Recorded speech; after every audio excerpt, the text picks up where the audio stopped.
जाधव परिवाराच्या वतीनं आयोजित कालकथित स्वर्गीय स्वर्गवासी सौभाग्यवती हिरकणबाई सुधाकररावजी जाधव यांच्या प्रथम पुण्यस्मरणानिमित्त ठेवलेलं एक दिवसाचं हे हरिकीर्तन आईंना जाऊन या परिवारात 1 वर्ष पूर्ण होते। त्यांच्या पश्चात त्यांचे पती आयुष्यमान सुधाकररावजी पिराजीरावजी जाधव, त्याचप्रमाणे त्यांचे चिरंजीव ॲडव्होकेट आयुष्यमान अविनाशदादा सुधाकररावजी जाधव, त्याचप्रमाणे आयुष्यमान श्री दीपकराव सुधाकररावजी जाधव, आयुष्यमान विलासराव सुधाकररावजी जाधव आणि पोलीस पाटील या गावचे आयुष्यमान शेखरराव सुधाकररावजी जाधव, समस्त जाधव परिवार बहुर तालुका चाळीसगाव आणि या परिवारावरती प्रेम करणारे आप्तेष्ट नातेवाईक सर्वच नातेलोक हा सुंदर परिवार असेल।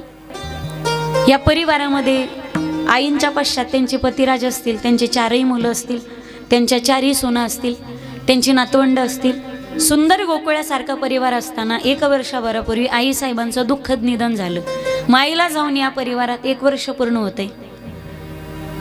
ज्या दिवशी मातृत्वाचं छत्र हरपतं त्यावेळी काय दुःख होतं परिवारावरती आणि काय दुःखाचा डोंगर कोसळतो।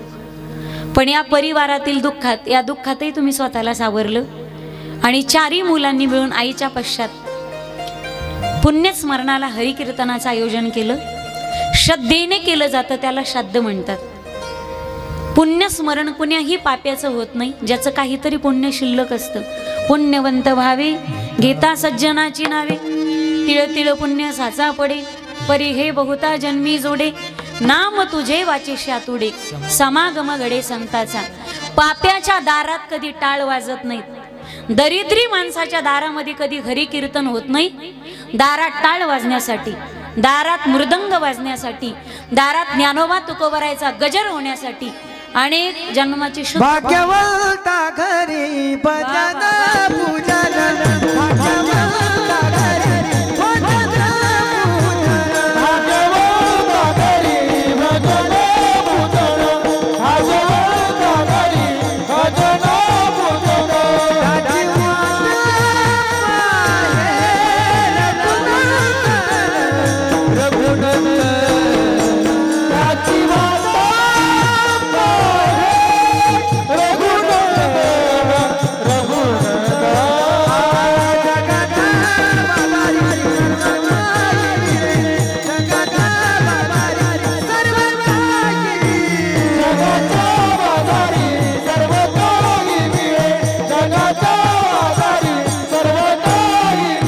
भाग्यवंता घरी भजन पूजन, त्याची वाट पाहे रघुनंदन रघुनंदन। भाग्यवंता घरी भजन पूजन, ज्याची पुण्य असते पाप्याच्या दारात कधी कीर्तन होत नाही। या जाधव परिवाराचे काय पुण्य असेल? मी आल्यानंतरच विचारलं, त्यांनी सांगितलं की गावात सप्ताह असेल तर प्रत्येक सप्ताहाला आमची वर्गणी असते आणि मूलभूत संस्कार आहेत आपले। धर्म कोणता आडवा येत नाही तुम्हाला हरिभजन करायला, आणि कोणताच धर्म म्हणत नाही की तुम्ही देव मान्य करू नका। जो देव मानत नाही तो धर्मच नाही घडे। विठ्ठल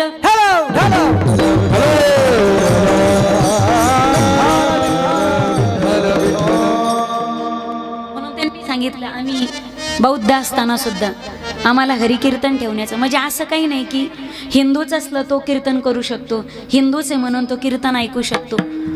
तुम्हाला एखाद्या मंदिरात जायचं असेल तर कदाचित तिथं पाट्या लावलेल्या असतात, केवळ हिंदूंना प्रवेश, केवळ मुस्लिमांना प्रवेश। चर्चमध्ये कदाचित केवळ ख्रिश्चनांना प्रवेश, एखादा बुद्ध विहार असेल केवळ बौद्धांना प्रवेश। पण वारकरी संप्रदायाचं कीर्तन म्हणजे असं खुलं द्वार आहे, सबके लिए खुला है मंदिर है हमारा।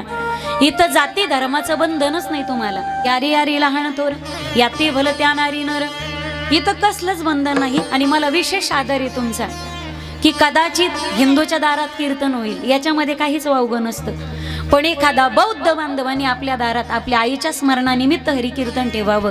माझं मन इतकं भरून आलं ना, आम्हाला तुमच्यासाठी खरंच टाळी वाजवा वाटते। वाजवा एकदा जोरदार।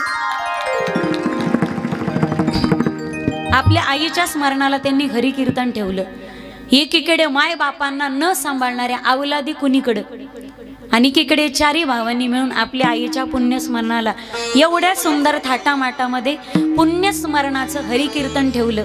मग ही गोष्ट कुणीकडं? घरात पाहिलं आईसाहेबांचा मोठा फोटो लावलेला होता आणि लाइटिंग लावलेली होती. इथंही तसाच आहे. पाहिल्यानंतर आजही पहा जणू रुक्मिणीसारखा आईसाहेबांचा चेहरा दिसतो आणि सौभाग्याचं लेणं त्यांना प्राप्त झालं. अखंड चोडे मंडित, अखंड सौभाग्यवती आईसाहेब गेल्या.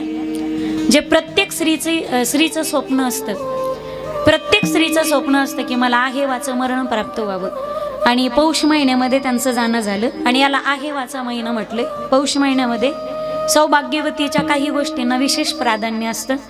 मकर संक्रांतीचा 14 जानेवारी 15 जानेवारीचा सण या जानेवारी महिन्यातच येतो आणि 4 रविवारी आपण पूजन करतो. कधी 5ही पडतात. सूर्यनारायणाची पूजा, एकमेकीला हळदी कुंकू देणं, वाण देणं, एकमेकींच्या घरी जाणं, याला आहेवाचा महिना म्हटले. विशेष प्राधान्य जानेवारी महिन्याला रथसप्तमीपर्यंत, रथसप्तमीपर्यंत पौष शुद्ध प्रतिपदा ते रथसप्तमीपर्यंत विशेष प्राधान्य आहेवाचा महिना म्हणून.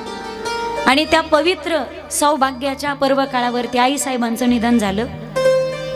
त्या गेल्या याचं दुःख आहे, पण आहेवाच्या महिन्यात गेल्या ना अखंड चोडे मंडित गेल्या.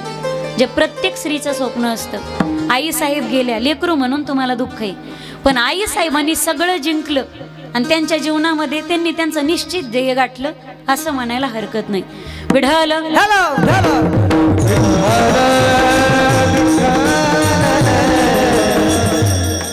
आई काय मावशी असते का? आई काय आत्या असते का? आई काय चुलती असते का? आई काय कोणी शेजारी नसते का? आई ही आई असते गड्या माझ्या दादांनो. हजारो नाते गोते एका बाजूला आणि एकटी माय एका बाजूला. तुम्ही श्रीमंत असाल तर जग तुमच्यावरती प्रेम करतं. तुम्ही देखणे दिसत असाल, 1000 मुली सौंदर्यावर फिदा असतील, रिटर्न देऊ नका. तुम्ही गोड गात असताल, लोक तुमच्या आवाजावर प्रेम करतील. तुम्ही गोड बोलत असताल, लोक तुमच्या शब्दावर प्रेम करतील. तुम्ही गोड वाजवत असाल, लोक तुमच्या बोटावर प्रेम करतील. पण काहीच येत नसेल अशा मतिमंद लेकरावरती निस्वार्थ प्रेम करणारं जगाच्या पाठीवरचे एकमेव व्यक्तिमत्व ते म्हणजे मातृत्वाचं अंतःकरण, ते म्हणजे आई. आपली वाट कधी लागते याची वाट बघणारं जग असतं. तुमची वाट कधी लागती याची वाट बघणारं जग आहे. पण वाया गेलेला पोरगा आणि वाया गेलेली पोरगी जिवंतपणीच नाही तर मेल्यानंतर सुद्धा योग्य वाटेवर कधी येते याची वाट पाहत राहते ना. जगाच्या वाटेवरती फक्त आपली आई असते. अरे एक लड़की देखने के लिए जाओ तो 10-10 खड़ी रहती है, ये जवानी का जज्बा है. एक लड़की देखने के लिए जाओ तो 10-10 खड़ी रहती है, ये जवानी का जज्बा है. पर एक माँ मर जाए तो लाखों में नहीं मिलती, ये माँ बाप की दुआ का असर होता है. आहे तोपर्यंत सर्वांनाच तिची किंमत कळत नाही. मी सगळेच मुले सारखे असतात असं म्हणत नाही, पण सगळ्यांच्या पोटी चांगलीच मुलं जन्माला यावेत. माईबा आहे तोपर्यंत आपल्याला त्यांची किंमत कळत नाही, आणि गेल्याच्या नंतर त्यांच्या नावाने हंबरडा फोडण्यात अजिबात अर्थ नसतो. विढल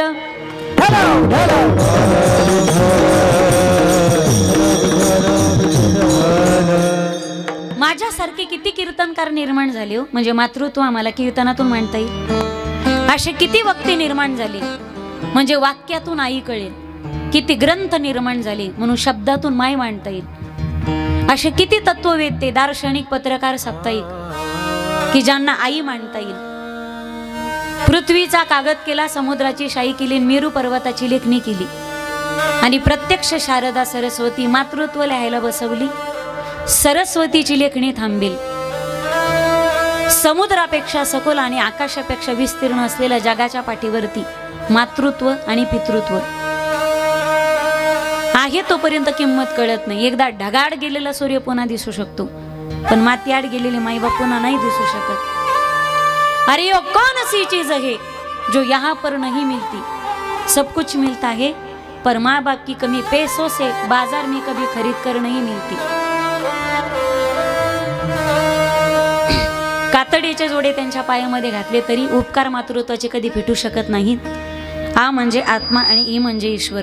सबसे बड़ी है माँ, सबसे बड़ी है माँ,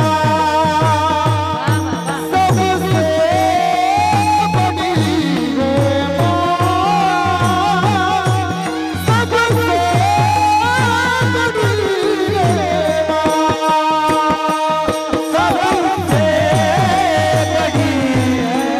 माँ, सबसे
सबसे बड़ी है माँ।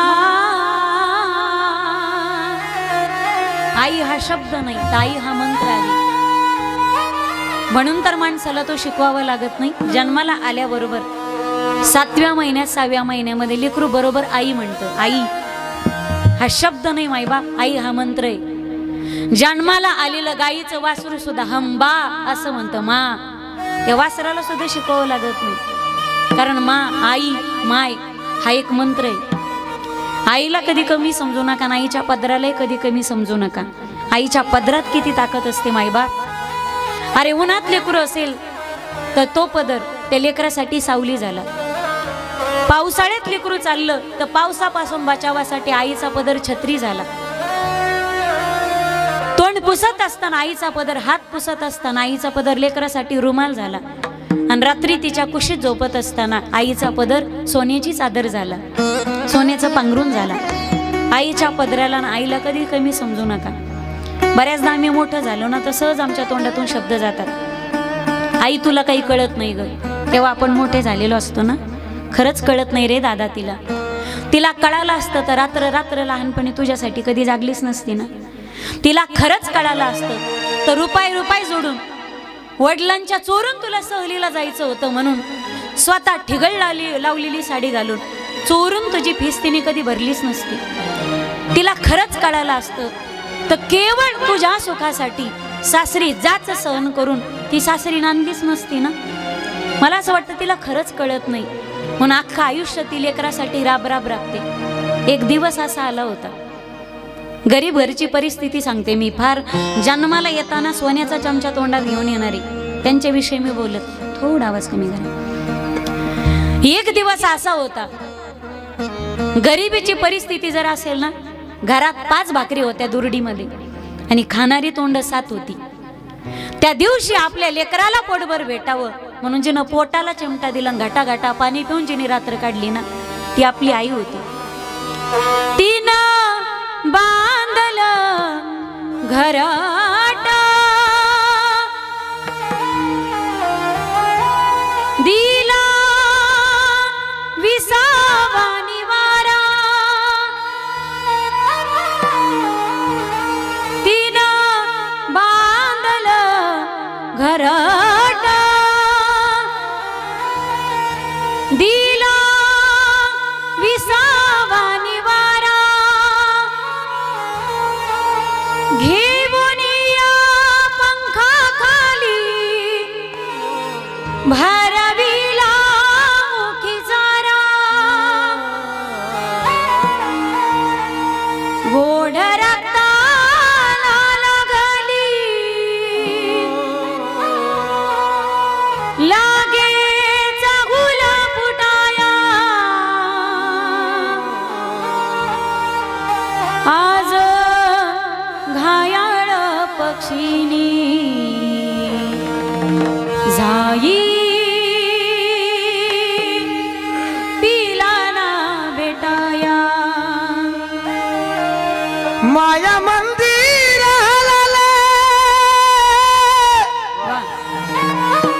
लागे कसा फुटाया, माया मंदिर लागे कसा फुटाया,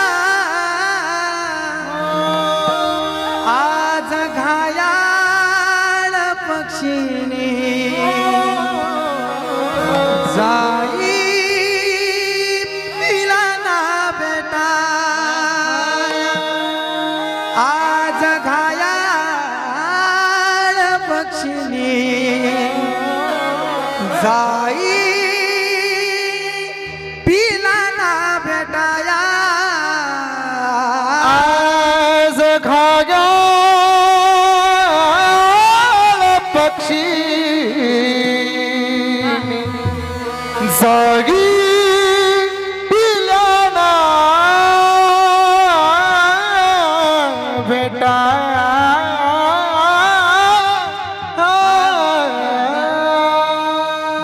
उडाली पक्षीनी गेली अंतराळी, उडाली पक्षीनी गेली अंतराळी, उडाली पक्षीनी गेली अंतराळी, उडाली पक्षीनी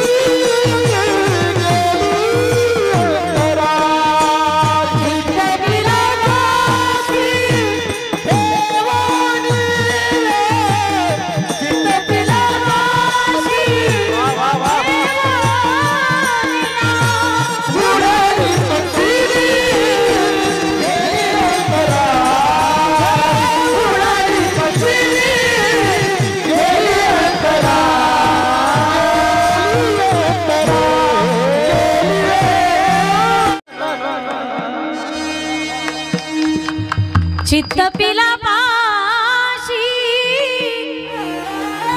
ठेवोनिया, चित्त पिला पाशी ठेवोनिया, उडाली पक्षीनी गेली अंतराळी.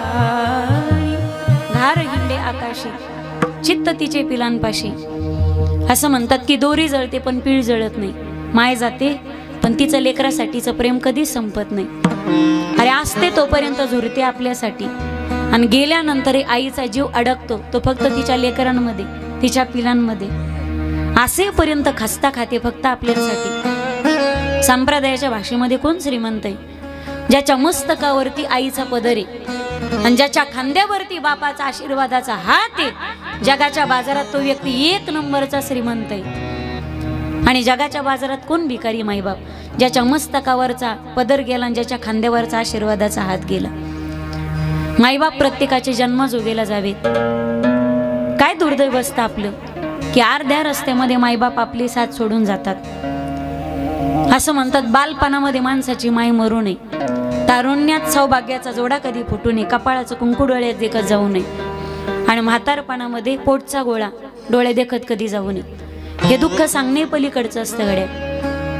बालपणामध्ये ज्याची माय गेली मायबाप सावतराईच्या हाताखाली, ज्याला वनवास भोगावा लागला ना अशाला विचारा. असं दुर्दैव दुश्मनाच्या सुद्धा आयुष्यामध्ये भोगायची पाळी परमात्मा कधी येऊ देऊ नये.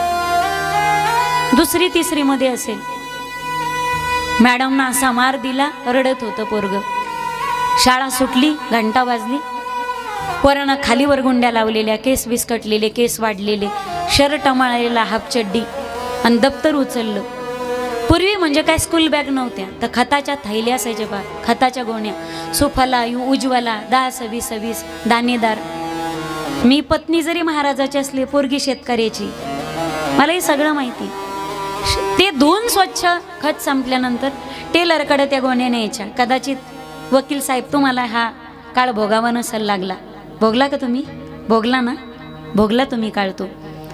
मी 7वी जाईपर्यंत तरी आम्हाला बेंचेस नव्हते गाड्या. मी जिल्हा परिषद शाळेत शिकले ना खेड्यात. 7वी जाईपर्यंत तरी मला खालीच बसावं लागायचं. आम्ही गोण्या टाकायचो, पोते टाकायचो. त्यानंतर बेंचेस आल्या. मग त्या पोरानं कसं तरी दप्तर उचललं, त्याला बटणं लावलेले असायचे, त्याला टेलर बंद शिवायचा. पोरानं पुस्तकं कोंबले त्या पिशवीत, उचलली ती थैलीन पाठीवर घेतली. रडत होतं पोरग. रडत रडत शर्टाला डोळे पुसायचं.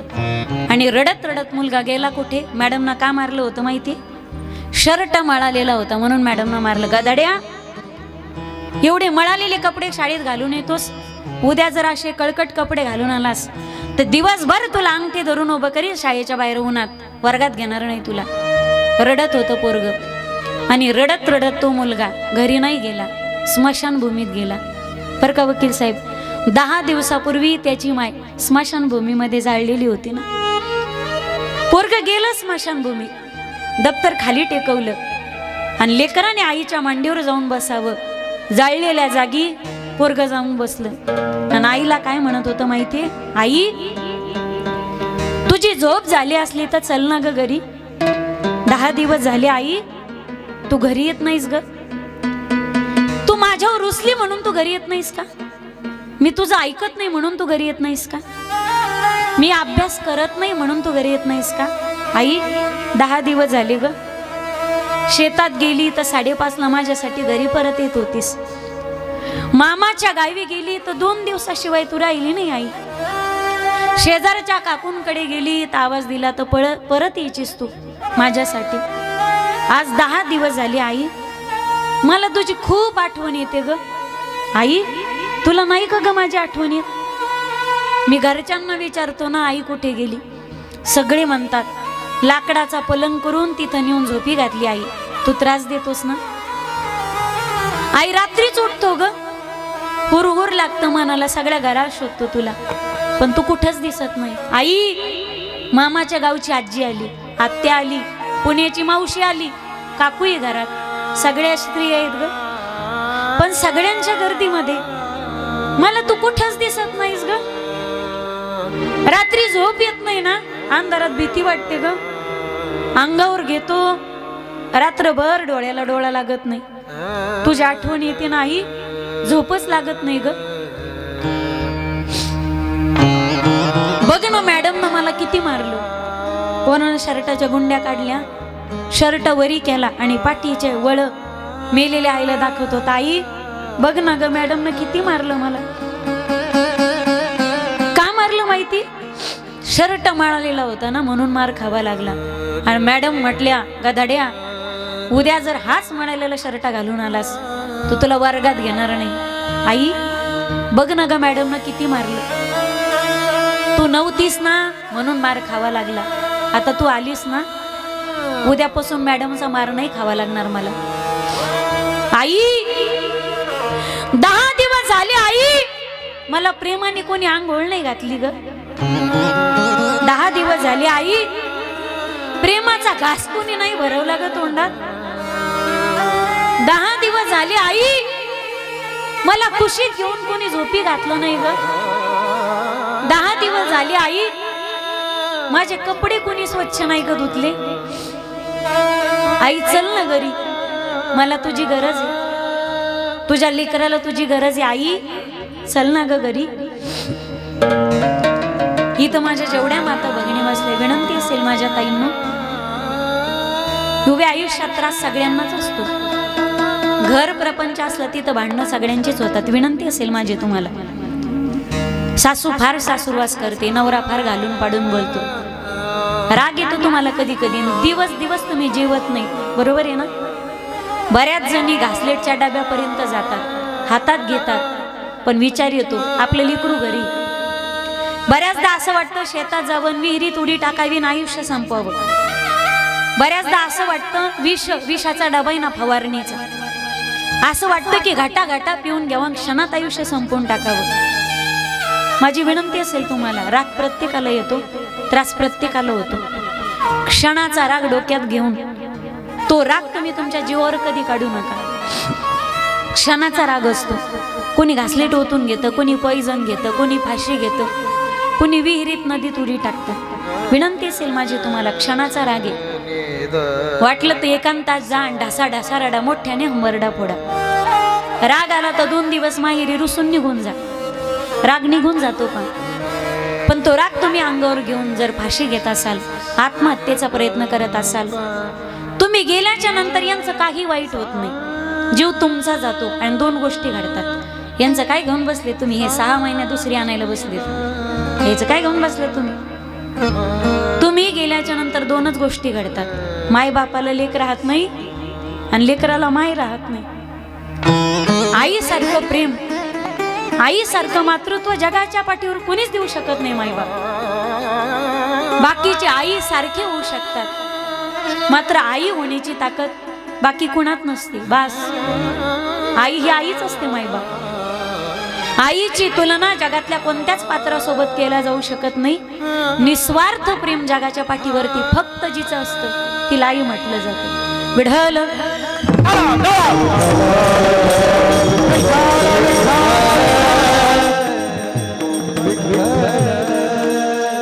अनंत अनंत उपकार आहेत त्या मातृत्वाचे, अनंत उपकार आहेत. तिनं आई बनून आपल्यावर उपकार केला, तिनं बहीण बनून आपल्यावर उपकार केला, तिने धर्मपत्नी बायको बनून आपल्यावर उपकार केला. आज 3 जानेवारी क्रांतीज्योती सावित्रीबाई फुलेंची जयंती. आज या भारतामध्ये पहिली महिला साक्षर झाली. स्त्रियांसाठी शिक्षणाची काबाड सदा उघडी झाली आणि ज्या माऊलीने ही क्रांती केली ना, महिलांना शिक्षणाचा अधिकार मिळवून दिला, यासाठी पहिलं ठोस पाऊल ज्या महिलेनं उचललं ना, त्या ज्योतिवांच्या ज्योती क्रांतीज्योती सावित्रीबाई फुले. हजारो जन्म जरी आपण सावित्रीबाईच्या चरणार विंदिवा गेले ना, तरी सुद्धा ज्योतिराव फुल्यांच्या आणि क्रांतीज्योती सावित्रीबाई फुलेंच्या उपकारातून आपल्याला कोणत्याच जन्मात उतराई होता येणार नाही. विढल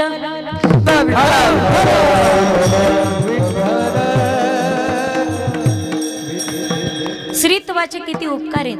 तिनं आई बनून उपकार केला, मी सांगणार येतो. तिनं बहीण बनून उपकार केला. माझी विनंती असेल, तुमच्या घरात बहीण नाही, बरोबर आहे ना, पुढे मुलगी झाली, मुली झाल्या का तुम्हाला, किती 2 आहेत ना.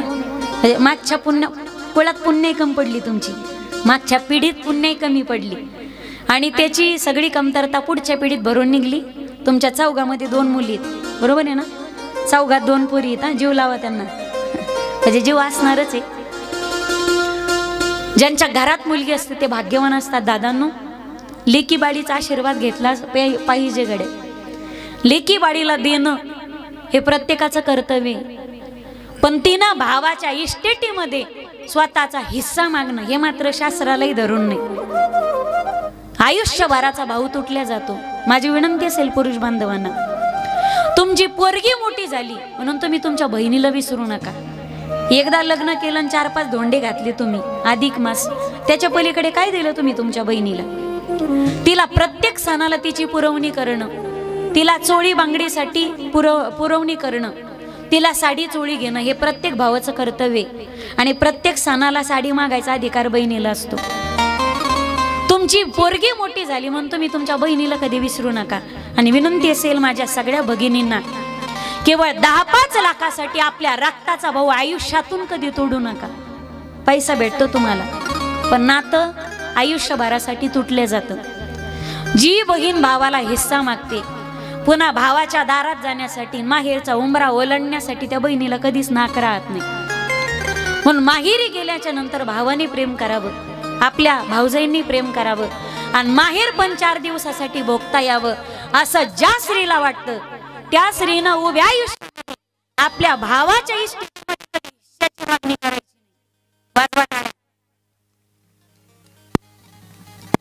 काय वाईट विढल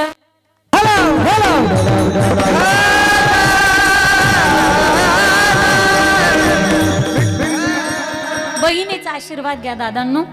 माऊली ज्ञानोबाईंनी मुक्ताबाईचा आशीर्वाद घेतला म्हणून तर ज्ञानेश्वरीची रचना त्यांना करता आली. माझी मुक्ताई नसती तर विश्व माऊली ज्ञानोबाराय जगाला दिसले नसते. योगी पावन मनाचा योगी पावन मनाचा योगी पावन मनाचा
सुखे भावे पाणी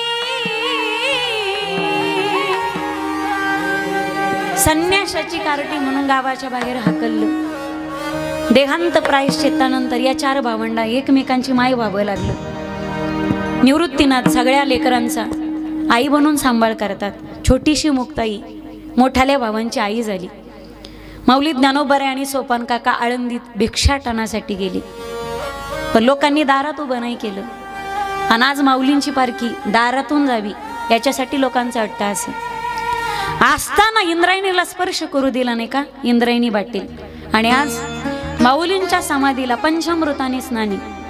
आणि ते पंचामृत ठेवण्यासाठी तांब्या पितळीची बकेट गंगालय नाही, चांदीचं गंगालय, चांदीची बकेट, चांदीची घागर, चांदीचं ताट, चांदीचं पंचपाळ, चांदीचा तांब्या, हे वैभव आज आहे.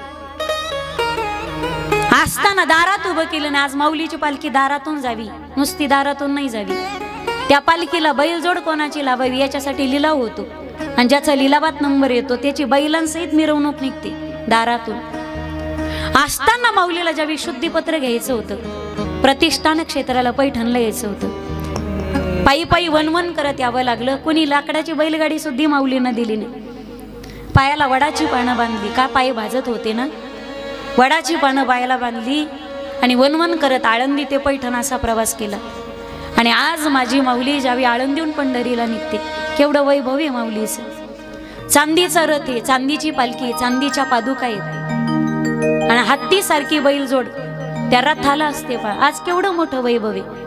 पण असताना आळंदीकरांनी दारात उभं केलं नाही, हे सगळ्यात मोठं दुर्दैव आहे. ही गोष्ट कधीच विसरू शकत नाही आपण. असताना आळंदीकरांनी दारात उभं केलं नाही. शेण टाकावं, चिखलाचे गोळे टाकावेत, अपमान करावा, खूप खूप अपमान करावा. बराच वेळ झाला आणि निवृत्तीनाथांच्या पोटात काही भूक मावेना. मुक्ते काहीतरी कर आणि पटकन खायला दे, पोटामध्ये भयंकर वेदना होत आहेत. मुक्ता भूक लागली रे.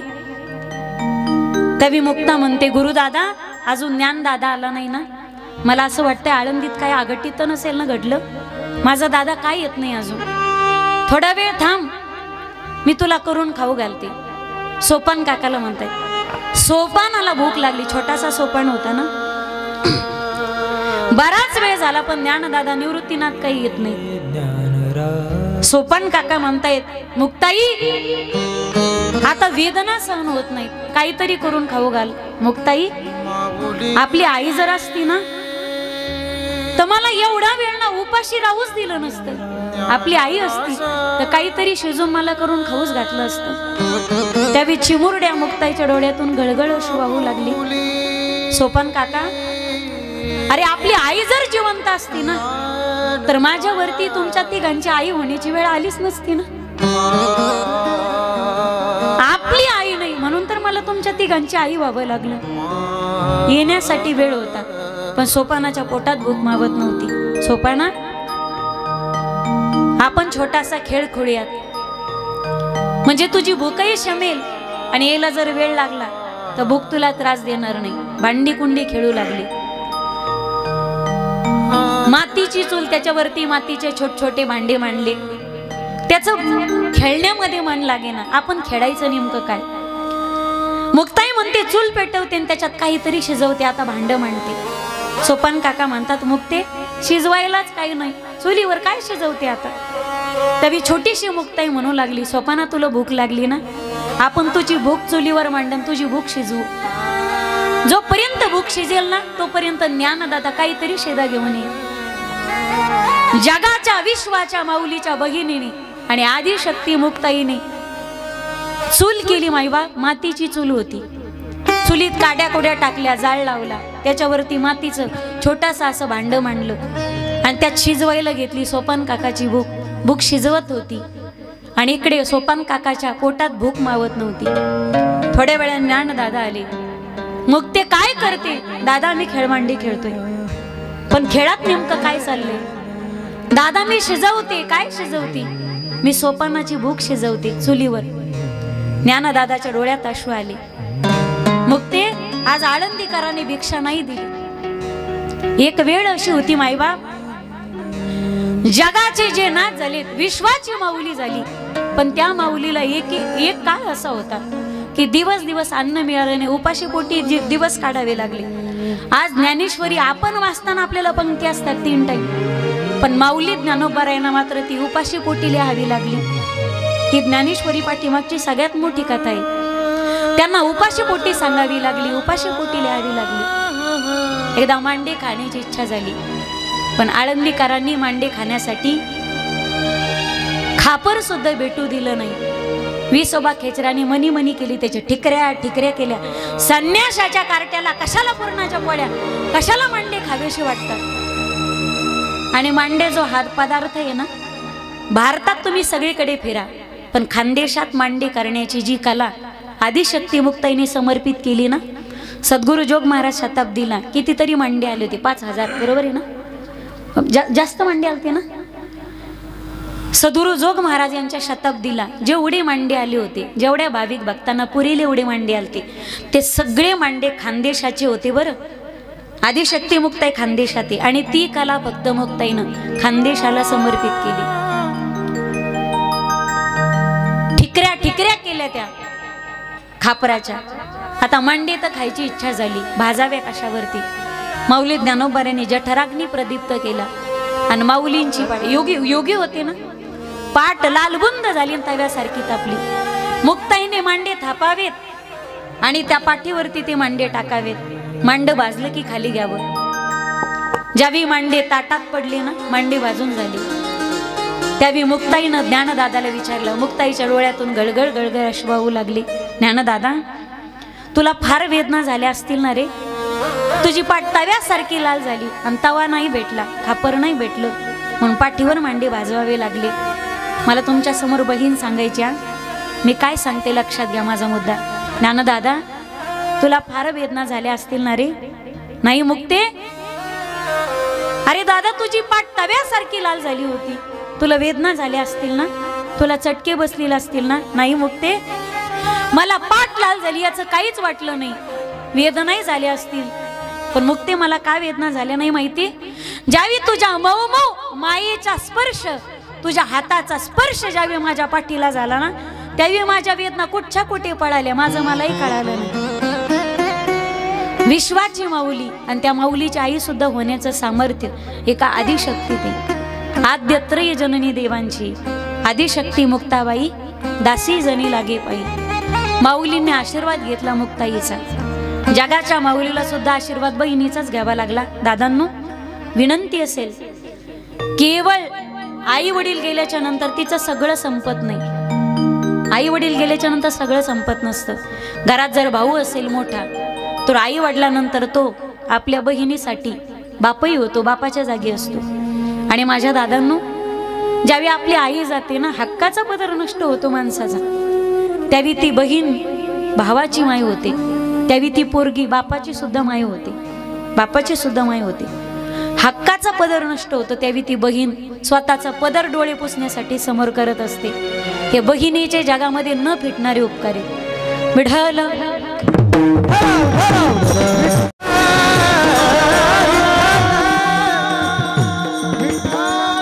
तिनं बहीण म्हणून उपकार केला, तिनं पत्नी म्हणून उपकार केला. अनंत उपकार आहे स्त्रीत्वाचे प्रत्येक जीवावरती. तिनं पत्नी म्हणून उपकार केला. इथं जेवढे पुरुष बसले सारे मुंजे आहेत का? मी हानू हानू घेईन बरं का तुमच्या पुढं. तुम्ही जागे, तुम्ही मेले तर नाही ना? हाय का? हाय जागेत का तुम्ही? मला वाटलं जागेच गचकले का काय. हा सिग्नल देत चला, मध्ये मध्ये बोलत चला, म्हणजे माझ्यासोबत आपसात बडबड करू नका. कीर्तनात बडबड केली तर पुढच्या जन्मात बेंडकुळे व्हावं लागतं. आणि कीर्तनात जर मोबाईल खेळतं भीतीवरची पाल होऊन चिकटावं लागतं. तुम्हाला व्हायचं का पाली? मग आपले आपले मोबाईल असे खिशात नेऊन ठेवा. इथं बावळे टेपता आम्ही स्टेजवर उभा राहून तुम्हाला कीर्तन सांगायला. विढल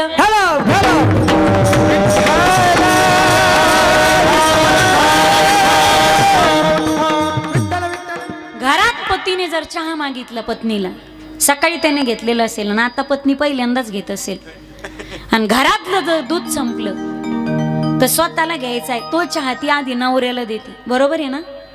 हे मी बरोबर काय? तुमच्याकडे काही रॉंग नंबर लागला का माझा? इकडं असं नाही का? ती बायको दुधाचा चहा नवऱ्याला देते आणि त्या उरलेल्या पत्तीमध्ये, त्या पातेल्यामध्ये पाणी टाकते, साखर टाकते, उकळून घेते आणि बिना दुधाचा पिते. समोर बसून नवरा दुधाचा चहा पितो आणि हे बिना दुधाचा पिते. पण समोर बसलेल्या नवऱ्याला कळू देत नाही ती की याला दुधाचा आहे आणि तिला बिना दुधाचा आहे. अरे केवढं समर्पण आहे. 5ची 50 करता करता आयुष्याची 80 वर्ष आली तिची. तुमच्या घरात जेव्हा लक्ष्मीच्या पावलाने आली, काहीच नव्हतं, पण तिनं प्रत्येक क्षणाला तुमची साथ दिली आणि एक एक रुपया मागं टाकून टाकून घरात 5चे 50 भांडे केले तिने. घरी गेल्यानंतर तुम्हाला एक काम आहे, इमानदारीनं सांगा. तुम्ही थोडा आवाज द्या दादा. घरी गेल्यानंतर एक काम आहे तुम्हाला. घरच्या स्टीलच्या भांड्यावरचे नावं तुम्ही तपासायचे. त्या भांड्यावर जिनं भांडे घेतली तिचं नाव तुम्हाला कुठंच सापडणार नाही. तुमचं नाव असतं, तुमच्या लेकराचं नाव असतं आणि तुमचं आडनाव असतं. भांडे तिने घेतलेत, 5-5 रुपये तिनं मागं टाकलेत, पण तिला तिच्या संसारात भांड्यावर तिचं नाव सुद्धा टाकणं जमलं नाही. याला निस्वार्थ बायकोचं प्रेम म्हणतात. वाजवा टाळ्या. तिचं निस्वार्थ प्रेम असतं मायबाप. तारुण्यात किती शिव्या, तुम्ही तारुण्यात किती बी दिवे लावा, पण म्हातारपणामध्ये तुम्हाला तिच्याच हातात जावं लागतं. ती बदला नाही घेत रे, तिचं निस्वार्थ प्रेम असतं तुमच्यावर. म्हातारपणामध्ये पुरेपूर तुमची काळजी कोण घेतं? सगळे सोडून जातात तुम्हाला, पण ती तुम्हाला कधीच बेईमान होत नाही. काळजी तिला असते ना, तिलाच काळजी असते. पण स्त्रीचं किती समर्पण आहे. माझं भांडण आहे कोर्टात तुमच्या, म्हणजे लोक मला फोनवर समस्या सांगतात, ते मी तुमच्याकडे मांडणार आहे. स्त्रीचं किती समर्पण आहे, भारतीय नारीचं किती समर्पण आहे. पा एकदा एक स्त्री तिच्या पतीला भांडू लागली, प्रेमाची भांडणं व्हावीत. ती म्हणे माझ्याकडे सगळं माझं असताना अधिकार मात्र तुमचा, माझ्याकडे सगळं माझं असताना अधिकार मात्र तुमचा. केस माझे वेणी तुझ्या नावाची, भांग माझा सिंदूर तुझ्या नावाचा, कपाळ माझं कुंकू तुझ्या नावाचं, नाक माझं नथ तुझ्या नावाची, गळा माझा मंगळसूत्र तुझ्या नावाचं, हात माझे पाटल्या तुझ्या नावाच्या, पाय माझे जोडवे तुझ्या नावाचे, पोट माझं गर्भ तुझ्या नावाचा. दर्शन करते मी, आशीर्वाद मात्र मिळतो तुला, अष्टपुत्र सौभाग्यवती. माझ्याकडे सगळं माझं असताना अधिकार मात्र तुझा. माझ्याकडे एवढा आहे रे तुझ्या नावाचं, माझ्याकडे एवढं आहे रे तुझ्या नावाचं. सांग तुझ्याकडे काय आहे माझ्या नावाचं. वाजवाना वाजवाना मोकळ्या वाजवाना. तुम्ही पार्टी बदलली का काय हे पहा. प्रचार कोणाचा बी करा, पण मतदान मात्र मला हाना. तिथं खपून घेणार नाही मी तुम्हाला. पार्टी आपली, हे झेंडा आपलाच फडकला पाहिजे, पार्टी आपलीच निवडून आली पाहिजे. इज्जत का सवाली भाई, असं करीत जाऊ नका तुम्ही. स्त्रीचं किती समर्पण आहे मायबाप. आमच्याकडे आम्ही इथं पुरावेनिशी दाखवून देऊ शकतो आम्ही सौभाग्यवती होत, आमचं लग्न झालंय, आम्ही दाखवून देऊ शकतो. आमच्याकडे पुरावे येतं. मला इमानदारीनं सांगा गडी माणसं पुरुष मंडळी, तुमच्याकडे काय पुरावा आहे का तुम्ही विवाहित आणि तुमचं लग्न झालंय म्हणून? वकील साहेब, आमचं आधार कार्ड ते बी आम्ही जर जप्त केलं, अख्खं डिपॉझिट जप्त होतं तुमचं. आमच्या मनात आलं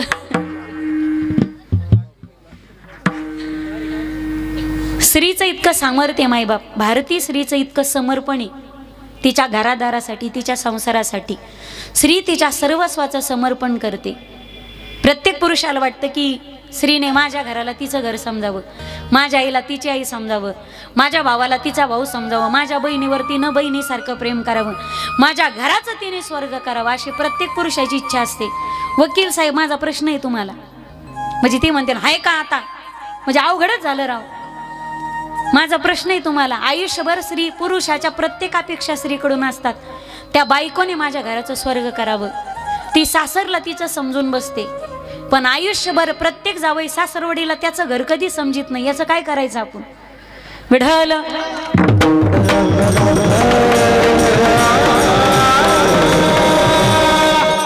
आज फक्त मला तुमच्या समोर आई मांडायची. स्त्रीचे अनंत उपकार आहेत, पण त्या अनंत उपकारापैकी त्रोटक उपकार तुमच्या समोर ठेवते.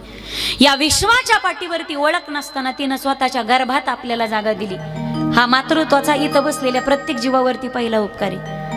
एखाद्या माणसाचं ट्रान्सफर झालं नवीन जिल्ह्यात, तालुक्यात, गावात, जर तो गेला, तिथं गेल्याच्या नंतर तो किरायाने खोली करतो. शिफ्ट जर झाला तिथं 10-5 वर्षांनी स्वतःचं हक्काचं घर बांधतो. पण गावाकडच्या येणाऱ्या जाणाऱ्या लोकांना सांगतो थोडा विको कमी करायचा, रिटर्न ना कधी बोलताना.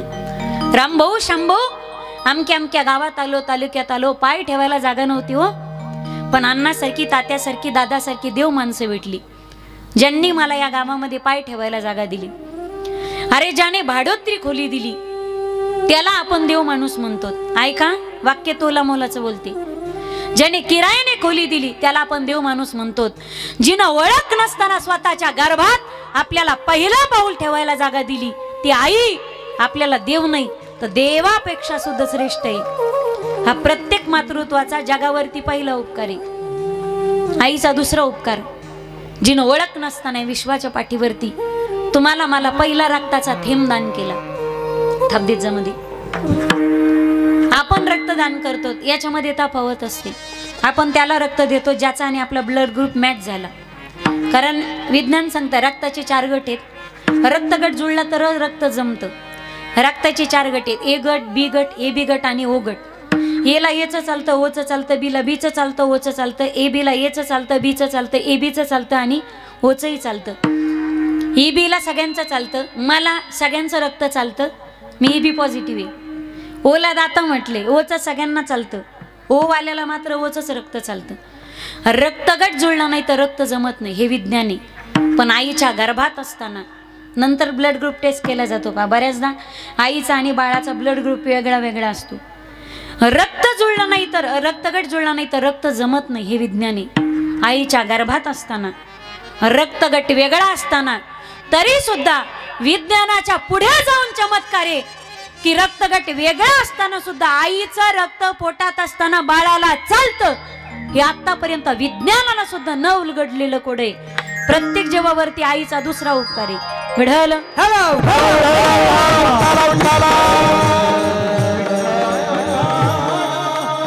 या विश्वाच्या पाठीवरती जिनं पहिला श्वास आपल्याला दान केला, आपली आई होती ती. गर्भात ज्यावी त्या माऊलीची सोनोग्राफी केली जाते. 5व्या महिन्यात करतात, 7.5 महिन्यात करतात. काही प्रॉब्लेम असेल तर 8.5 आणि डिलिव्हरीच्या शेवटच्या आठवड्यातही करतात. अल्ट्रा कलर सोनोग्राफी, त्याच्यात बाळाची बॉडीज पार्ट, बाळात काही व्यंग तर नाही ना, हे सगळं कळतं. आणि गर्भ जर खराब असेल, बाळात काही व्यंग असेल, त्यानुसार गोळ्या औषधं वगैरे डॉक्टर त्यानुसार ट्रीटमेंट देतात. ज्यावेळी कलर सोनोग्राफी केली जाते त्यावेळी डॉक्टरांना तुम्ही प्रश्न विचारा, डॉक्टर माझ्या बाळाचे पार्ट तर व्यवस्थित आहे ना, बॉडीज पार्ट? डॉक्टर म्हणतील कशाचंच व्यंग नाही, बाळ व्यवस्थित आहे, गर्भ चांगलं आहे, पाणी भरपूर आहे. बाळाचे ठोके, हृदयाचे ठोके चालू आहेत. ते मशीन जर लावलं तर तुम्ही स्पीकर ऑन करून ठोके ऐकू शकतात बाळाची. टेक्नॉलॉजी आपल्याला जसा स्टेथेस्कोप लावतात ना, स्टेथेस्कोप लावून ते मशीन स्पीकर ऑन केलं तर ठोके ऐकू येतात बाळाचे. बाळाचे ठोके व्यवस्थित आहेत, पाणी व्यवस्थित आहे. तुम्ही मुंजे तर नाही ना? हाय हाय लेकरं झाले ना तुम्हाला, ज्यांना झाले नाही ते बी ऐका, ते माहितीच तर माहिती पाहिजे काही गोष्टी. बाळाचे ठोके तुम्ही ऐकू शकता, ठोके व्यवस्थित आहेत, बाळाचं वजन चांगले, बाळाचं पाणी व्यवस्थित, बाळ एकदम हेल्दी, बाळाचं वजन चांगले. त्यावेळी डॉक्टरांनी एक प्रश्न करा तुम्ही, डॉक्टर माझं बाळ नाकाने श्वास घेतोय का?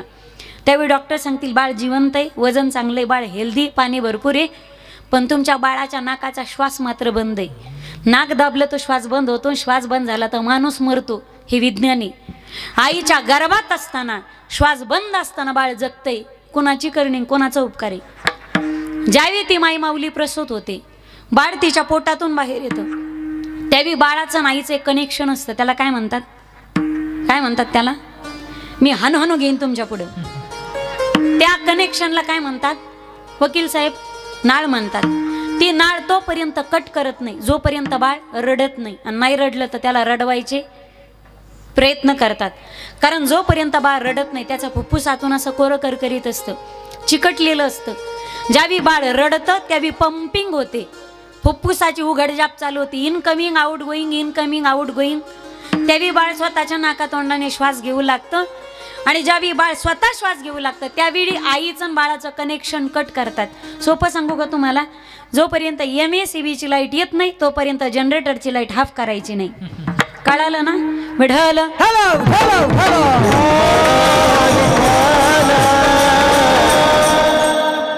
ज्यावेळी बाळ रडलं त्यावेळी बाळ श्वास घ्यायला लागलं, नाळ कट केली. तुम्ही डॉक्टरांना विचारा, डॉक्टर माझं बाळ तर आता श्वास घेऊ लागलंय, गर्भात असताना कोणाच्या श्वासावर जगलंय?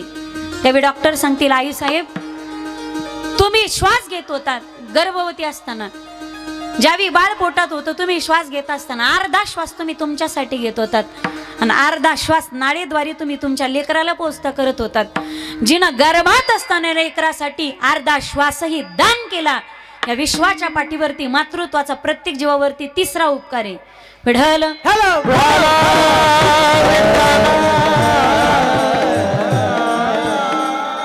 चौथा उपकार आहे का? ज्यानं विश्वाच्या पाठीवरती पहिला दुधाचा थेंब आपल्याला दान केलं.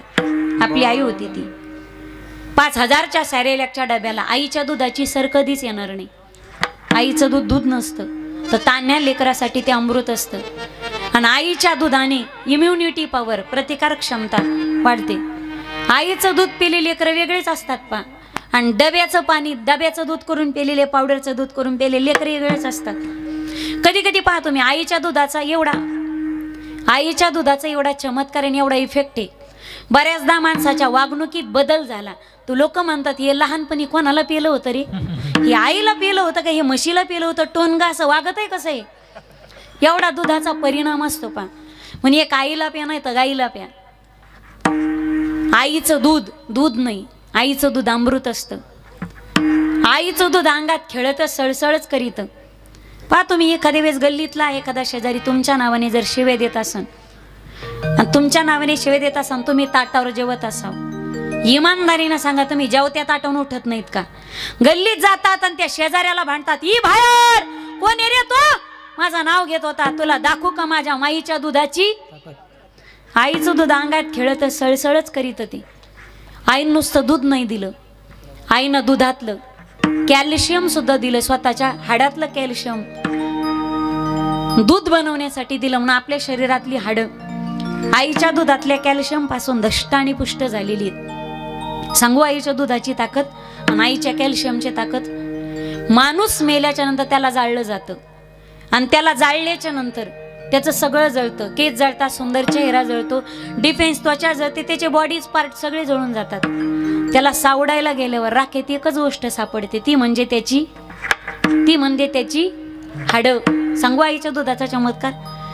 ज्या हाडांना अग्नी सुद्धा जाळू शकत नाही, विश्वात चमत्कार फक्त आईचं दूधच करू शकतं. कारण हाडं आईच्या दुधापासून बनलेली. मोहिंजोदाडोना हडप्पा संस्कृतीचं उत्खनन झालं आणि त्या उत्खननात संशोधकांना अनेक गोष्टी सापडल्या. हजारो वर्षापूर्वी, शेकडो वर्षापूर्वी माती खाली दडपून मेलेल्या माणसांच्या हाडाचे सापळे संशोधकांना सापडले. लोखंड जमिनीत वर्षभर पुरून राहिलं तर वर्षात त्या लोखंडाची काय होते? माती होती त्याची. मी काही वेगळं ऐकलं का? वर्षभरात माती त्या लोखंडाची माती करते. पण हजारो वर्षापूर्वी माती गळली, दडपून राहिली, पण तरी सुद्धा ज्या हाडांची माती करू शकली नाही, हा चमत्कार जगाच्या पाठीवर आईचं दूधच करू शकतं. प्रत्येक जीवावरती आईचा उपकार आहे हा. म्हणजे टाळ्या वाजायला फक्त ह्या आणल्या, तुम्ही रगी घेऊन आले का? वाजवा मोकळ्या ढल.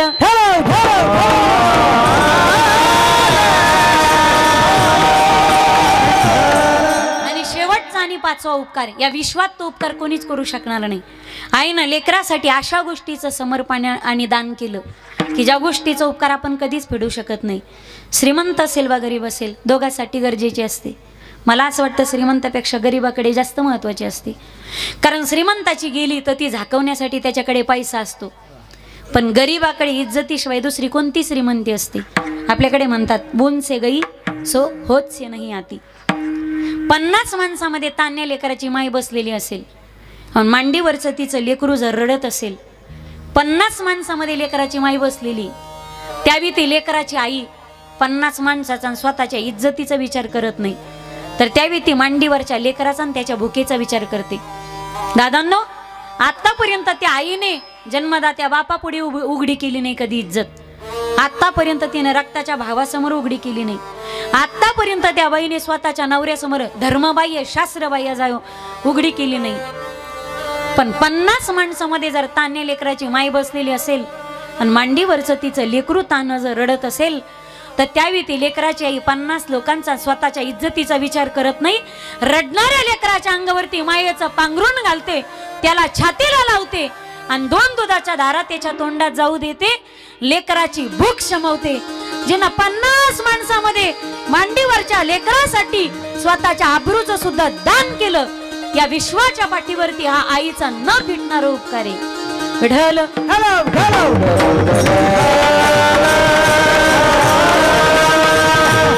प्रत्येक पावलावरती आपल्या लेकराच्याच हिताचा विचार करते. अभंगाचं लेकराचे गीत, लेकराचे गीत, लेकराचे गीत,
लेकुराचे हित जाणी माऊलीचे चित्त. प्रत्येक पावला पावलावर आपल्या लेकराच्याच हिताचा विचार करते ती आई असते. पण मला आत्तापर्यंत आवडलेल्या 3 आई, वेळ जसा मिळेल तसा सांगते. आत्तापर्यंत आवडले मला 3 आई. एक रामायणातली आई, एक महाभारतातली आई आणि तिसरी कलियुगातली आई सांगते. एक रामची आई, दुसरी श्यामची आई आणि तिसरी आमची आई. या 3 आया मला अत्यंत आवडलेल्या. रामायणातली, महाभारतातली. पहिली रामायणातली कौसल्या नावाची आई. रामप्रभू 9 वर्षाचे असतील. दारात गेले, आवाज दिला, आई मा मी आत येऊ का ग? राघव. आईच्या घरात येताना लेकराला विचारून यावं लागतं का रे? तेव्हा रामप्रभू म्हणतात, आई लेकरावर प्रेम करायला सुद्धा आईला कोणाची परवानगी घ्यावी लागत नाही. राघव आडवं का बोलतोस दादा? नाही मा मी आडवं नाही बोलत. आडवं बोलायला तो काय कृष्ण आहे का? मी राम आहे. राम सरळच आहे ना. राम कधी आडवा चलत नसतो. पा ज्यावेळी रामप्रभू जवळ गेले, आई तू जेवढं माझ्या 3 भावावर प्रेम करतेस ना तेवढं प्रेम तू माझ्यावर करत नाहीस. हे वाक्य ऐकलं त्यावेळी कौसल्याच्या डोळ्यात पाणी होतं. राघव खरं बोलतोयस तू. जेवढं प्रेम मी तुझ्या 3 भावावर करते ना तेवढं तुझ्यावर प्रेम करत नाही. राघव तुला माहितीये तुझ्यावर प्रेम करायला तुझ्या 2 आई आहेत ना, कैकेयी आणि सुमित्रा. मग मी प्रेम केलं काय नाही केलं याने काय फरक पडतो? राघव ही कौसल्या फक्त तुझी आई नसून या रघुकुलाची मोठी सून आणि अयोध्येची सगळ्यात मोठी महाराणी. आणि राघव घरामध्ये जे मोठे असतात ना, समाजाच्या आणि घरच्यांच्या त्यांच्याकडून फार मोठ्या अपेक्षा असतात. जर मी तुझ्यावरच वर प्रेम केलं तर उद्या सगळी अयोध्या माझ्याकडे बोट दाखवेल आणि म्हणेल, अरे पहा कौसल्या किती स्वार्थी, जी स्वतःच्याच लेकरावर प्रेम करते, सवतीच्या लेकरावर प्रेम करत नाही. राघव आज एक तुझ्या आईला वचन देशील का? हो मा. माग ना तुला काय मागायचंय? राघव प्रसंग कोणताही असो तुझ्यावर अन्याय झाला तरी हरकत नाही, पण तुझ्या डोळ्यासमोर तुझ्या 3 भावांना कशाचीच कमतरता पडू देऊ नकोस. त्यावेळी त्रेतायुगातल्या या भारतातल्या अयोध्येतल्या रामाने शपथ घेतली आईच्या चरणाची. आई आज कौसल्याचा राम आईच्या चरणाची शपथ घेऊन सांगतो, प्रसंग कोणताही असो माझ्या डोळ्यासमोर आणि माझ्या हयातीत माझ्यावर अन्याय झाला तरी हरकत नाही, पण माझ्या सावत्र भावाला कधी सावत्र म्हणून वागणूक देणार नाही आणि त्यांना कधीच कशाची कमतरता पडू देणार नाही. हा रामायणातला आईचा संस्कार आहे दादांनो. 14 वर्षाचा वनवास आणि एवढा त्याग, त्या त्यागापाठीमागे कौसल्याचा संस्कार होता, हे कधी विसरू नका. ही रामची आई. दुसरी सांगते ना श्यामची आई, तिसऱ्यांदा महाभारतातली सांगते दुसऱ्यांदा. महाभारतामध्ये गायी होऊन गेली पा गांधारी. आईचं किती आंधळ प्रेम असतं लेकरावरती. अरे दहशतवाद्यासारख्या लेकरावर सुद्धा जी प्रेम करते ती आई असते पा. या जगात असं एकच न्यायालय जिथे जगातले सगळे गुन्हे माफ होतात, ते म्हणजे आईचं अंतकरण. तुम्ही घरी आलात उशिरा तर उशिरा आला म्हणून भांड्याची दनापट करणारी बायको असते. आले का? किती दिवे लावले आज? हे टोमणे मारणारे तुमचे कारटे असतात, आपलेच पोट्टे असतात. पण दबकत्या आवाजामध्ये थरथरत्या शरीरानं चष्म्याच्या काचेतून पाहून हळवार आवाजात विचारणारी, लेकरा सकाळीच गेलतास रे घराच्या बाहेर, पोटात अन्नाचं कणही नव्हतं, उपाशीच गेलतात, 2 घास पोटात पडलेत का? काही खाल्लास का रे राजा? लेकरा काही खाऊन आलास का? काय आणलंय आणि किती कमावले हे विचारणारे बायका पोरं असतात. पण सकाळपासून तू काही खाल्लं का हे विचारणारे जगाच्या पाठीवर फक्त आईच असू शकते. माईबाप फक्त आई असते. तिला तुमचं कौतुक असतं आणि तुमची काळजी असते. ज्यावेळी दुर्योधनाने आईला विचारले, गांधारी नावाच्या आईला, आई तुम्हाला गांधारी माहितीये का?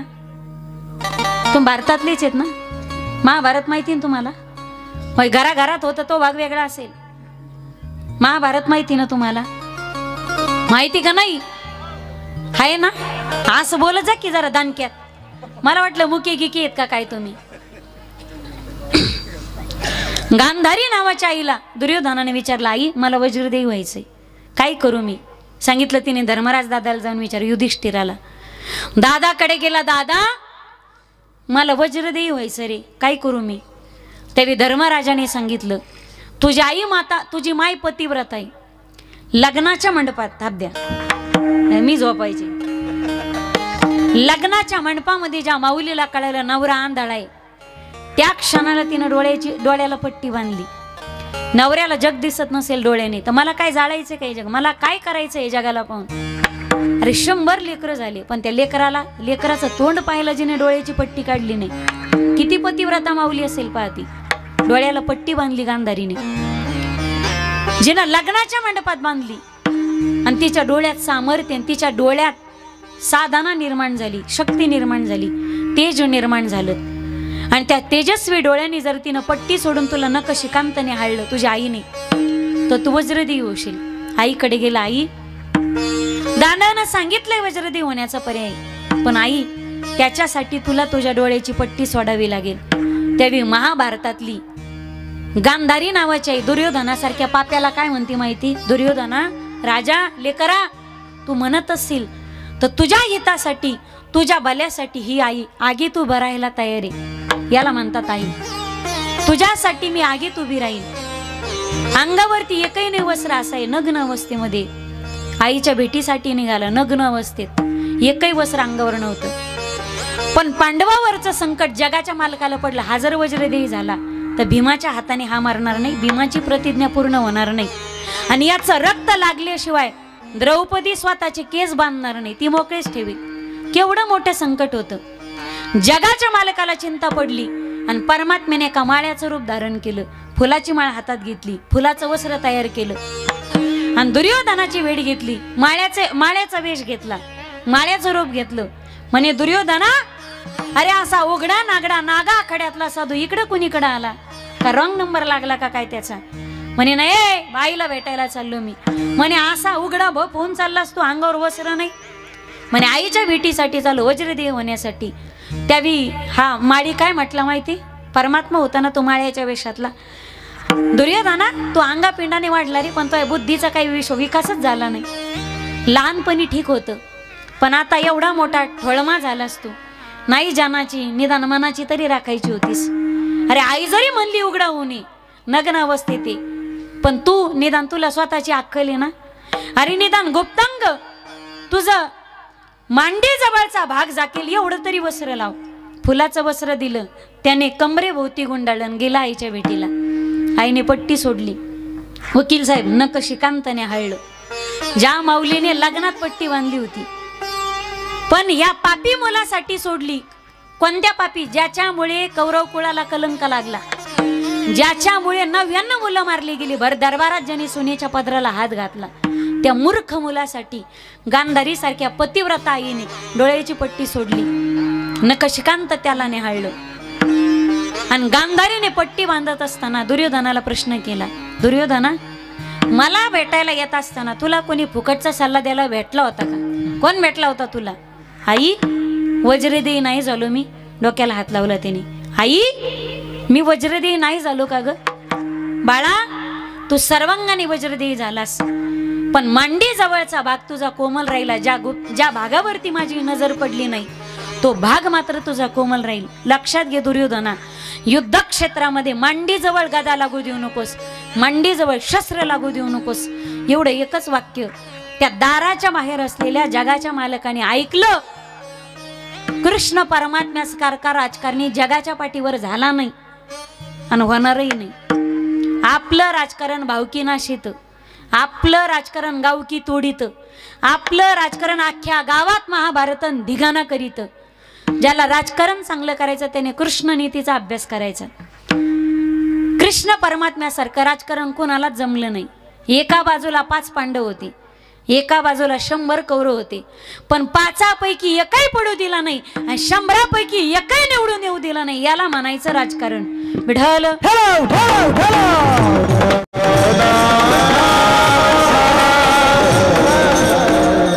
आणि भर रणांगणामध्ये ज्यावेळी दुर्योधनाचं आणि भीमाचं युद्ध प्रारंभ झालं, परमात्मा दुर्योधनाच्या पाठीमाग आणि भीमाला दिसना असा उभा राहिला. देवाने एक खून करायची, एक बोट वर करायचं, मांडीवर थाप आणायची, बोट वरती करायचं, मांडीवर थाप आणायची. पण भीमाचं लक्षच नव्हतं ना. परमात्मा वारंवार खुनायचा, भीमा माझ्याकडं बघ, माझा ऐक, अरे मी सांगतो तसं कर. पुन्हा कमी आमदार तो दुसऱ्यांदा मुख्यमंत्री होऊ शकत नाही. महा ऐक, माझ्याकडं बघ, मी सांगतो तसं कर. देवाने हात वरती करायचा, मांडीवर थाप आणायची. भीमाला सांकेतिक भाषा कळाली. जशी गदा दोन्ही हाताने गरगरा गरगरा फिरवली, धाड दिशी दुर्योधनाच्या मांडीवर गदा लागली आणि त्यातच दुर्योधनाचा अंत झाला भीमाची गदा लागून.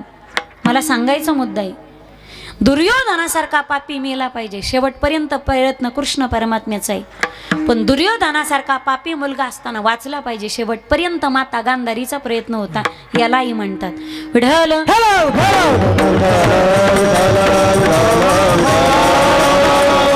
कुराचे हित जाणे माऊलीचे चित्त. एकदा मोठ्या प्रेमाने हात वरती घ्या. संप्रदायाच्या नियमाप्रमाणे आपण भजन करूया. हरी विठोबा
लेकुराचे हित जाणे माऊलीचे चित्त.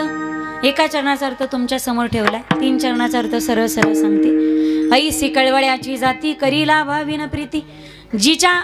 जिनं कळ दिली तिला कळवळ असतो. विनंती असेल मायबाप आहे, मायबाप जिवंत, बोलू नका, फक्त हळूहळू बुक्का लावा तुम्ही. शांततेत एकदम गोंधळ होतो त्याचा. मग मायबाप जिवंत आहे. काका ऐका ना, नका ना बोलू तुम्ही प्लीज.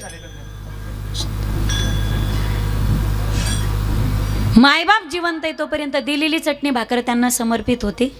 मायबाप गेल्याच्या नंतर फोटोच्या पुढे दाव्याला घातलेले लाडूच्या पंक्ती फक्त कावळीने नापून खायच्यात. मायबाप नंतर येत नसतात.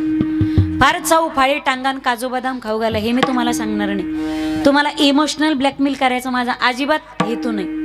विनंती असेल फक्त वाजू नका स्वर बिघडतो ना. थाप द्या. आहे तोपर्यंत टायमाला चटणी भाकर द्या. लागते काय त्यांना? सकाळी 1 भाकरी 1 वाटी भाजी, संध्याकाळी एक भाकरी 1 वाटी दूध, सकाळी 1 चहाचा कप, संध्याकाळी 1 दुधाचा कप. महिन्या 2 महिन्यातून शुगर बीपीच्या गोळ्या, वर्ष 6 महिन्यातून धोतर टोपी रुमाल शर्टाचं कापड हलकी चप्पल, हिला 500चं लुगडं चोळीचं कापड आणि एखादी हलकी चप्पल. या पलीकडे त्या माईबापाने आपल्याला काय मागितले?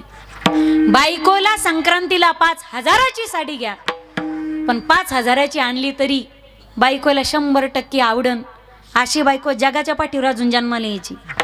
सगळ्या सारख्या नसतात, सगळ्या सारख्या असतात असं मी म्हणत नाही.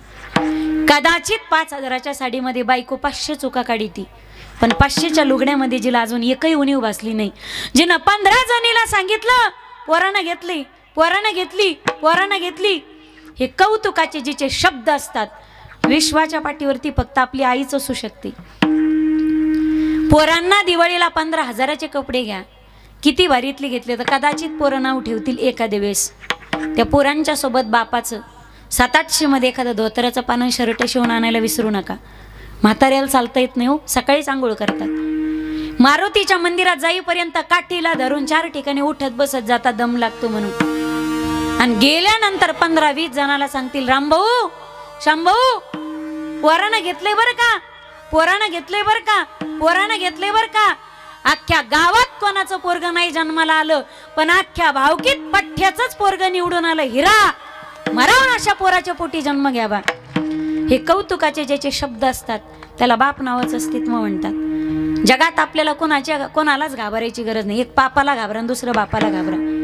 पापाला घाबरला त्याचा परमार्थ सुखाचा झाला, आणि बापाला घाबरला त्याचा प्रपंच सुखाचा झाला. भाऊ तुम्ही भाग्यवान आहे, तुमची आई गेली 1 वर्ष झालं, पण बापाचं छत्र तुमच्या मस्तकावरती. माझ्या मावस भावाचा अनाथालय, एक प्रवाह अनाथालय म्हणून, तालुका पैठण, जिल्हा छत्रपती संभाजीनगर. त्या अनाथालयामध्ये 4-5 वर्षाचे लेकरं येतात, काही 1-1 वर्षाचे, 1.5. त्यांना आई नाही बापही नाही. वकील साहेब, उद्या त्या लेकराने कोणाला आई म्हणावं, उद्या त्या लेकराने कोणाला बाप म्हणावं.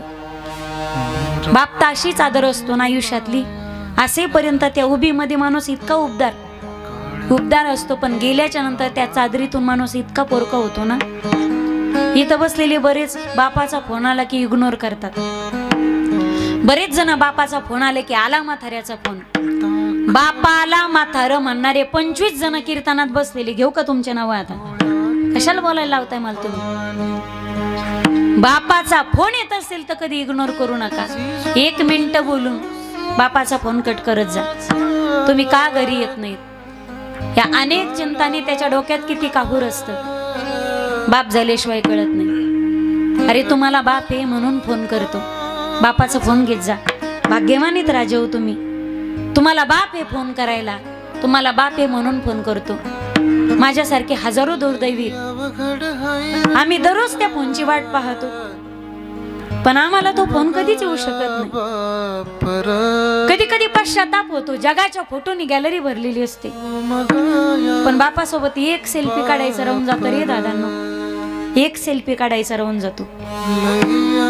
असेपर्यंत बाप कळत नाही. ज्या दिवशी बाप कळतो ना, त्या दिवशी बाप या जगाच्या पाठीवर तुम्हाला कुठंच दिसत नाही. आगे तोपर्यंत नातेगोत्याची किंमत करा, आगे तोपर्यंत किंमत करा. कारण ताजमहल जगाने पाहिला, ताजमहल पाहिला, मुमताज राहिली नव्हती. आगे तोपर्यंत किंमत करा. माय बापे केवळ काशी, तेने न जावे तीर्थाशी. ज्याचे मायबाप जिवंत आहे त्याला कोणतीच काशी करायची, त्याने घरीच काशी नीट करणे ही लय मोठी काशी झाली. आपल्या घरातला बाप आपल्यावरती प्रसन्न झाला समजायचं, पंढरपूरचा विठुराया आपल्यावर प्रसन्न झाला. आणि घरातली आपली आई जर समाधानात असेल, तिच्या मुखावरती जर समाधानाचं हसू असेल, तर समजायचं पंढरीतली रखुमाई आपल्यावर प्रसन्न झाली. घरातले मायबाप प्रसन्न होणं म्हणजे पंढरपुरातली विठ्ठल आणि रखुमाई आपल्यावरती प्रसन्न होणे. घडीभर तू थांब जरा, ऐक त्याची धाप र, लई अवघड घाईर घड्या उमगाया बाप र, उमगाया बाप र, लई अवघड घाईर घड्या उमगाया बाप उमगाया बाप.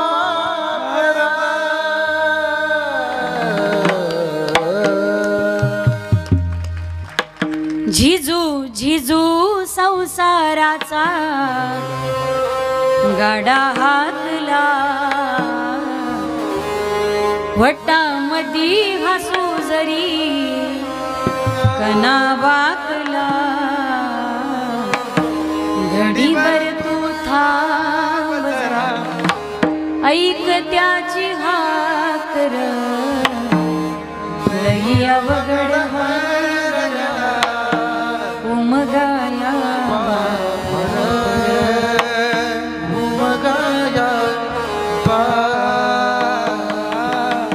निसर्गाची मर्यादा आहे. बापाच्या काळजात आणि छातीत सुद्धा प्रेमाचा पाना फुटेल.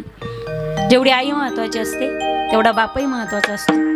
तुमच्या मस्तकावरती बापाचं छत्र आहे हे तुम्ही पुण्यवान आहेत. आई गेली पण आता बाप जिवंत आहे. सगळ्यांनी मिळून आईला शेवटची श्रद्धांजली कोणती असेल? आता बाई जर लेकरू लहान असताना गेली तर बाईचा जीव लेकरात अडकतो. पण बाई लेकरं मोठे झाल्यानंतर जर नातवंड असताना गेली तर बाईचा सगळा जीव तिच्या सौभाग्यात अडकतो. आईचा जीव आता फक्त बाबात अडकलेला आहे. तुम्ही सगळ्यांनी मिळून बाबांना त्यांच्या म्हातारपणात आधार देणं, त्यांच्या म्हातारपणामध्ये बालपण येतं पहा, त्यांचे सगळे हट्ट पूर्ण कर. हीच आईला मायला दिली माय ना माय माय हीच मायला दिलेली आता सगळ्यात मोठी शेवटची आणि खरी श्रद्धांजली असेल. ऐसी कळवळ्याची जाती करीला भावीन प्रीती पोटी भार वाहे त्याचे सर्वस्व हीच आहे. ऐसी कळवळ्याची जाती स्वतःच्याच लेकरावर प्रेम करते ती आई असते, पण जगतावर प्रेम करतात ती माऊली. लेकराचं हित व्हावं कळवळ आईच्या अंतःकरणात आहे. कशाने होईल हे ज्ञान आईकडे नाही. पेशंट बरा होईल हे ज्ञान डॉक्टरकडे, पण पेशंट मेला तर कळवळा डॉक्टरच्या अंतःकरणामध्ये नाही. एकीकडे कळवळा आहे ज्ञान नाही, डॉक्टरकडे ज्ञान आहे पण कळवळा नाही. काहीकडे ज्ञानही नसतो आणि कळवळाही नसतो. पण जगाच्या पाठीवरती अशी एकच जाते ना, असा एकच वर्ग आहे.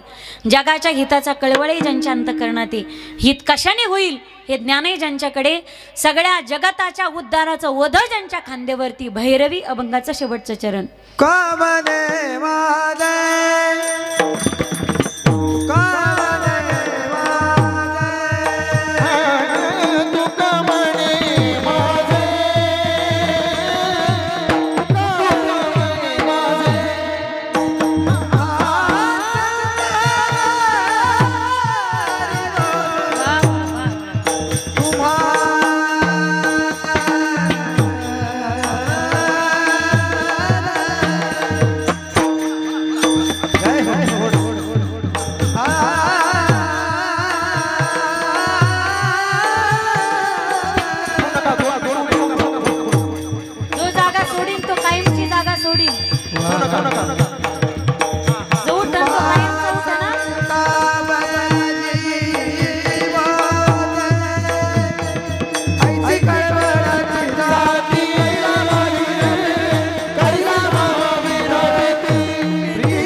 म्हणे माझे तुम्हा संतांवरी ओझे ऐसी कळवळ्याची जाती करीला भावीन प्रीती.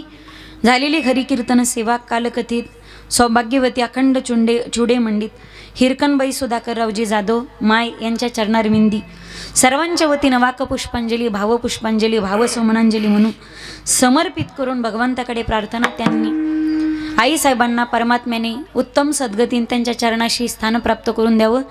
त्यांच्या पश्चात त्यांच्या सर्व सुना असतील, त्यांचे सर्व मुलं असतील, त्यामध्ये अविनाश दादा, दीपक दादा, विलास दादा आणि शेखर दादा, त्याचप्रमाणे त्यांचे पती सुधाकर काका असतील, समस्त जाधव परिवार बहुर तालुका चाळीसगाव, त्यांच्या चारही सोना असतील.